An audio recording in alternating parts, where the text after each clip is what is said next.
안녕하십니까. 작년에 이제 이렇게 부적 스티커, 휴대폰에 부착하는 부적 스티커에 이어서 이제 올해는 이 을사년에 건강으로 고생하시는 분들, 장사 영업으로 고생하시는 분들, 돈이 자꾸 새어나가시는 금전으로 고생하시는 분들, 시험 합격에 대한 고생하시는 분들, 그분들을 위해서 제가 이제 여러 많은 그림들 중에 하나를 이렇게 선택한 그림이 있습니다. 자, 예를 들어서 이제 이거는 장사 영업, 가게에 붙이는 부적이에요. 카운트 뒤에 붙이는 부적이고, 요 뒷면에 보시면 제가 이렇게 손수 기도에서 쓴 부적이 있습니다. 이렇게 부적을 부착해서 이렇게 있는데, 을사년 한 해에 정말 장사도 잘 되고 시험 합격되고 좋은 일에 있어서 좋은 의미로 제가 이렇게 하는 거니까 색안경 끼지 보시지 마시고 한번 이렇게 구매를 해보시면 좋을 것 같습니다. 구매는 플레이스토어에서 구매를 하시면 되겠습니다. 이상입니다.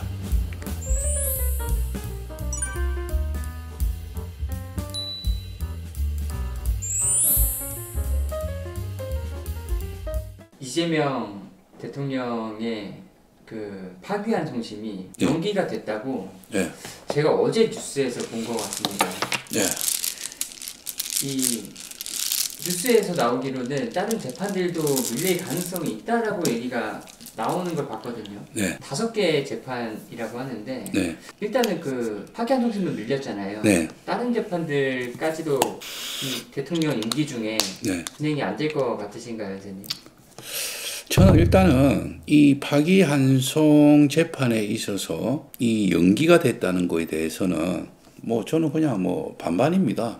제가 저 앞전에도 얘기를 했잖아요. 그런데 전반적인 대한민국을 생각을 하면 또 대통령을 어렵게 새롭게 뽑았는데 얼마 안 있어서 판결이 어떻게 내든 간에 법정에 서게 해서 유무죄를 가리는 것도 전 세계적으로 망신스러운 일이고, 그리고 법이라는 거는 모든 국민이 평등하다고 했는데 대통령은 용병입니까?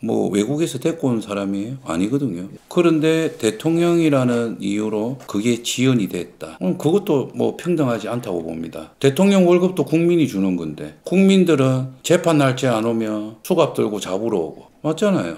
이거는 법 앞에 공평하다는 말을 할 수가 없는 거예요. 근데 좀 멀리 내다보면 조금 전에 말씀드렸듯이 어렵게 뽑은 대통령을 또 나오라 하고, 그거는 잘못됐는데, 그냥 제 개인적인 생각은요, 일단은 사법부가 이제는 끝난 것 같아요. 이렇게 이 당 저 당 옮겨 다니는 철새 정치인들처럼 사법부도 그 사람들이 한평생 재판을 하고 판사, 변호사, 검사 그걸로 정년퇴직 다 안 하잖아요. 나중에는 큰 로펌을 가든 큰 대기업을 가든 아니면 정계로 진출을 하든 꼭 저끼리 다 헤쳐먹거든요. 그러면 그는 적어도 저거 밥 줄 생각해서 그렇게 결정을 내리지 않았나. 거기에 대해서는 정말 유감스럽고 진짜 한심스럽습니다. 저는 이게 이재명 대통령이 유무죄를 떠나서 사법부에서 재판을 연기한다고 했는데 또 국회에서 민주당에서는 그 재판을 지금 완전히 없애려고 국회 통과시키려고 지금 하잖아요. 맞아요.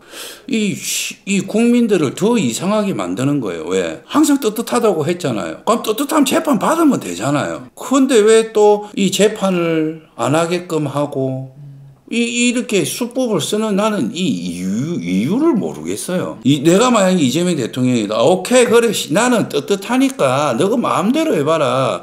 자, 그전에는 윤정부 시절이고, 윤정부 시절에 검찰, 이런 힘으로 인해서 검찰들이 없는 제도 씌워서 항상 이재명 대통령이 한 얘기가 그거잖아요. 검찰들이 이렇게 해갖고 다 없는 거를 다 씌웠다. 그럼 지금은 이제 이재명 정부잖아요. 그럼 얼마든지 할 수 있잖아요. 맞죠? 그런데 그걸 재판을 왜 미루지?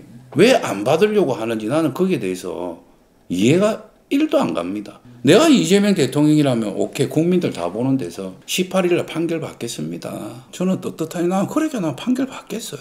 얼마나 굴인지를 모르겠지만 그거를 안 받으려 하고, 또 민주당에서 이렇게 인원수 대가리수로 밀어붙여가지고 국회 통과시켜서 그걸 하려고. 이건 하나부터 열까지 정말 이제는 민주당에서 사법부까지 점령하는 거잖아요. 맞잖아요. 그렇죠.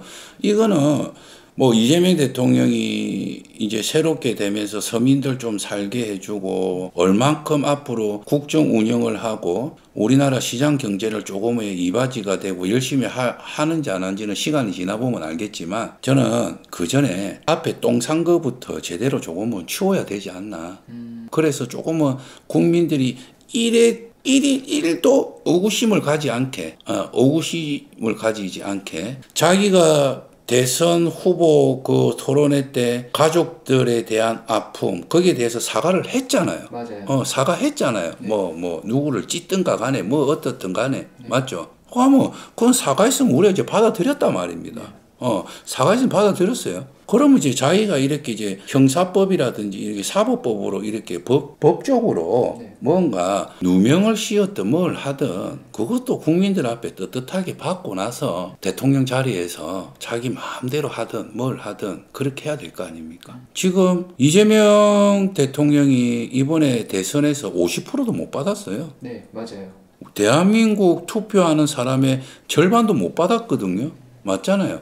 그러면 그 절반 이상이 이재명 대통령을 불신을 한다는 뜻이에요. 맞잖아요. 예.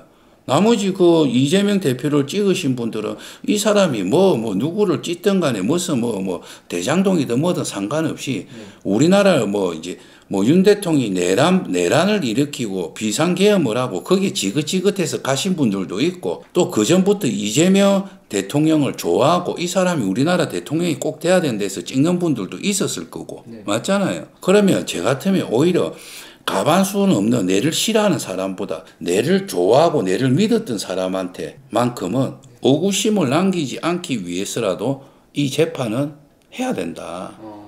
맞잖아요. 평생 꼬리표 달고 갑니다. 평생 꼬리표. 아무리 국민이 먹고 살고 잘하고 이런 걸 떠나서 여당이 있으면 야당이 있기 때문에 여당에서 아무리 새로운 정부가 아무리 잘해도 이 꼬리표를 달지 못하면 국민들이 삶이 나아져도 계속 그것만 공격해요. 그래서 저는 그거는 아쉽다. 아쉽다. 그 리서치 조사를 봤는데 재판을 해야 된다 안 해야 된다 네. 의견이 딱 반반으로 나눠지더라고요. 그게 이제 반반이 우리 이번에 대선 투표. 네. 대선 투표.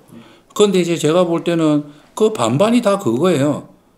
물론 이재명 대통령을 좋아해서 무조건 그건 말이 안 된다 하는 분들 또 아까 제가 말한 것처럼 또 어렵게 뽑았는데 대통령을 재판장에 세우고 그거 참 부끄러운 일이다 이런 사람들 네.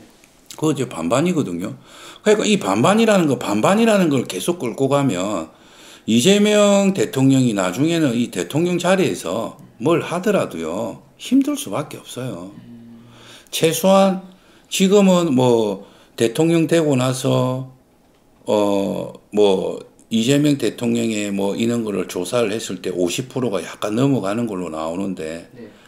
이 재판만 받고 만약에 무죄가 나왔다 그러면 진짜 70% 80% 이래 가죠. 그럼 뭐가 무서워서 그러는지를 저는 이해를 못 하겠고요. 일단은 사법부에서 정말 법 하나만큼은 1등이라는 사람들이 공부를 하고 네.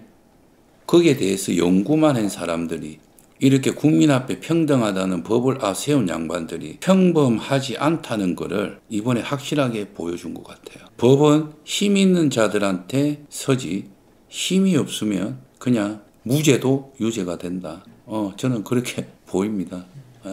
감사합니다. 예, 이상입니다.